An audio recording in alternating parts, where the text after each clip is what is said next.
reporting on the games you love by people who love to game. The MMO Reporter Network. Hi everyone, from the PAX floor, I'm here at the Neverwinter booth with Jack Emmert, CEO of Cryptic Studios. You've got a lineup all the way 360 around your booth. That must be really nice to see so many people wanting to play your game. Yeah, it's really great. Scary though if you need to go to the bathroom and get past the line. Yeah. It is. Now there's lots of new stuff with all the beta weekends that have been coming fast and furious over the last little while. Lots of information have come out. You've recently, in the last couple of betas, you've talked about a couple of new classes, the Control Wizard, the Great Weapon Fighter. Can you tell us a little bit about each of those classes? Yes, certainly. The Great Weapon Fighter, which just opened up this beta weekend that's going on right now, is all about damage. You're lightly armored, but you do heavy amounts of damage, especially in areas around the character. So he's really great at mowing down tons of minions. The Control Wizard is pretty much what it says. He's all about controlling targets, pushing them away, freezing them, holding them, doing whatever he can to keep them in place while other teammates or himself is damaging the target. Now, one of the comments after the last beta weekend when the Control Wizard came out was it wasn't very control-y. You've made some changes recently to make it fit its name a little bit better, right? Yeah, I think we doubled, almost tripled all the hold times to make sure people really felt that was a vital part of gameplay. That's a great thing about beta, right? You get feedback, you can make changes on the fly. Now, one of the things that's different about Neverwinter is the minute that you log into the game, there's a pop-up screen. And usually I'm not a fan of pop-up screens, but this screen shows you all of the different activities that you can go do in-game. What was the impetus behind having that pop-up screen right there and having all that right in front of the players right away? Originally, to be honest, it was one of Perfect World's games, Forsaken World, which is a Chinese game that they brought over here, and I played it, and I was fascinated by the fact that it told me all the things I could be doing at any given moment. And it even broke it down so that it said, look, if you want to earn XP, this is the thing you should be doing. If this is what you want to earn gold, this is the thing you should be doing. And I thought that's great, right? Those are the things that I, as an MMO player, would either have to learn the hard way or I'd have to go to a wiki for. And I always felt, well, why do that? Just give it to the players. So there's this huge calendar as soon as you log in, so you know all of the different things you could be doing. It's not just the next quest that you're grinding on. There are dungeons, events, there's skirmishes, there's special things going on. There's user-generated content. It's a really full, rich world. So we wanted to really put that out and lay it out for the players.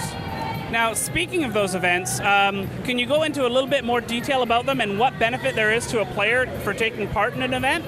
Well, depending on the different event. So some events might be, say, our skirmishes, where you log in, there's a 15-minute experience where, let's say you're protecting an area against an onrush of orcs, and you and 4 other players that you queued up with have to defend something. And typically these drop pretty good loot, and usually some form of currency which you can use in a store to get really cool loot for your level. So that's one particular event. Other types of events are things like contests. Maybe you, in a particular zone, whoever collects the most flour in a particular time period will get special reward. Again, one of those special currencies. Another might be, hey, doing this particular UGC mission between these hours will give you double XP. There are lots of different types of events like that. And with the calendar that you mentioned on that opening page, is that something that when you get into a guild, your guild is going to be able to schedule events and have them pop up on that calendar? Yeah, that's a really good point. Scheduling out and making sure that the guild can organize its members in a calendar. So I'm not sure that features in for launch, but you know what? It's a great idea. It's great to get this now while we're in beta, because we can always add it. So you also mentioned some PvP. Are there going to be PvP events in that event system as well? Yeah, we have a full PvP system, and players can jump into maps, domination style, capture the flag style, or excuse me, control point style, in maps, some of which are new, some of which are familiar, and then we've got a special system towards the end game that we haven't really talked about yet, but it's pretty exciting too. Awesome. It seems very frenetic. The action combat in Neverwinter really lends itself well for the little bit that I got to play some PvP earlier in the week for a press event. How important is it for you to have that frenetic combat for PvP, or are you thinking more of a strategic game or some balance of both? Ideally, it's action combat, and so it will be frenetic, but at the same time, players need to learn how to maximize the uses of their powers, knowing when to use what power when. So I think it's kind of strategic before the battle begins. You really need to kind of figure things out. League of Legends, for instance, which we can hear in the background, is great at this, right? It's a very fast-paced game, but you really need to figure out a strategy for your particular hero. It's the same thing with Neverwinter. Now, there's different instance content that players can experience as they go through the leveling experience, skirmishes and dungeons. Can you go into a little bit of detail about those? Yes. Well, first of all, in the solo experience, usually you will get in every zone a few instances which are special to the storyline, so you could just experience that as a solo player. Secondly, you can queue up for skirmishes, which are continually ongoing events that throw you into a situation with 4 other players. The Orc Assault is a good example of what we have, say, in the Tower District. In addition, there are the 5-man dungeons, and these are the most difficult, the most challenging pieces of content that we have leading up to endgame. So you queue up, you enter into it. Our dungeons last longer, they're like 45 minutes, and they always culminate in a big bad that you have to defeat. There's usually 2 mini-bosses on the way. It requires a lot of teamwork, a lot of hard work to get through that. And you do have, even though it's action combat, you still have threat mechanics in the game, so you're going to want to have someone, Guardian Fighter up front, taking all those big shots. You've got healers. All the standard MMO group mechanics are there, right? It is still the Holy Trinity, right? We still have DPS, we still have a tank, we still have a healer, but we've tried to do a different style of game. We really looked at the marketplace and we felt that there are a lot of great standard traditional MMOs, not only out in the market today, but coming out. And what we wanted to do was offer something a little bit different. And when we looked at games like Vindictus and Terra coming over from Korea, we felt that there was something special there. And we took a look at it and put our own spin on it, and hopefully everybody can play Neverwinter and see what the results are like. Now, one of the comments that was made after the last beta with the cleric healers was there were some challenges for players without tab targeting, without being able to select a player for healing specific targets. Are you working on that at all, giving some aids to the clerics to make it easier to heal through a dungeon? It's definitely something that we are monitoring. What we've tried to do is put in more AoEs and more essentially inanimate pets that you could throw down and then you can heal around players, so that it's not just aim and heal.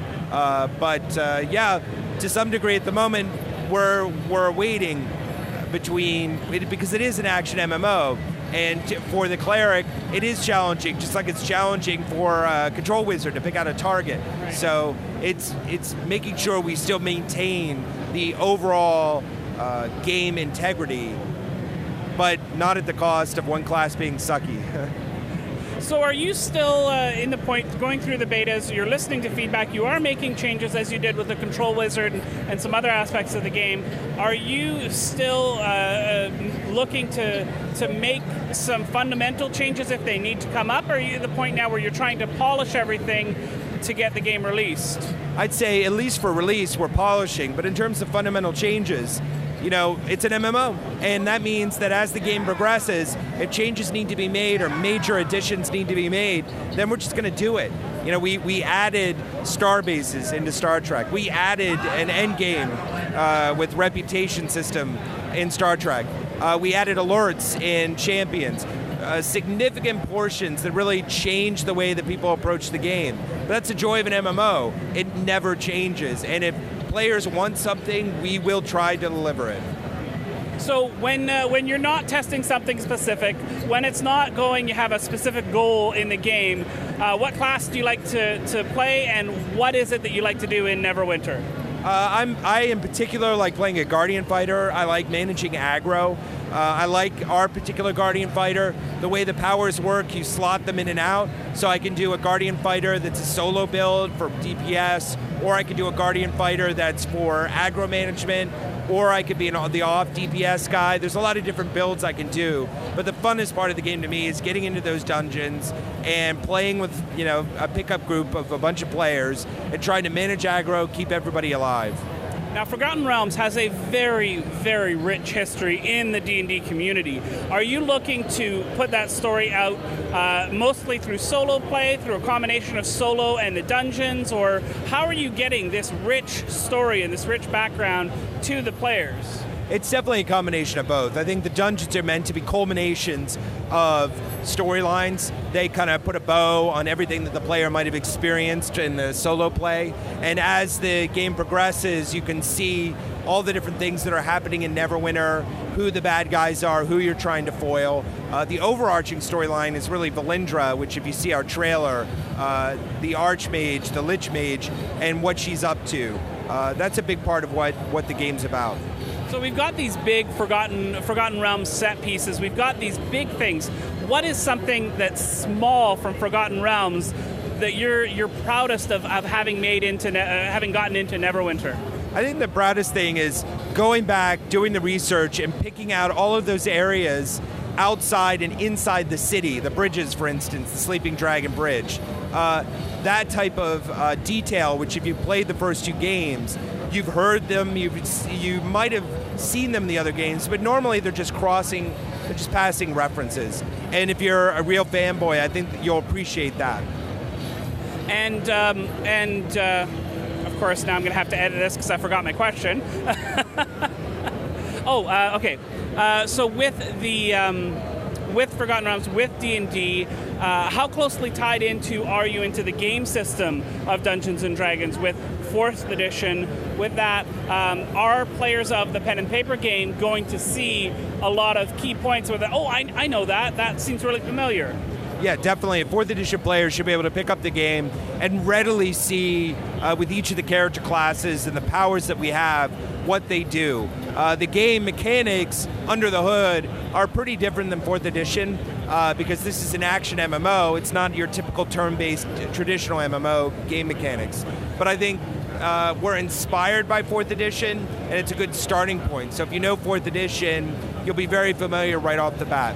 Awesome. Well, thank you so much for taking the time to talk to me, and I can't wait to see Neverwinter launch. Thanks. Thank you. Thank you very much.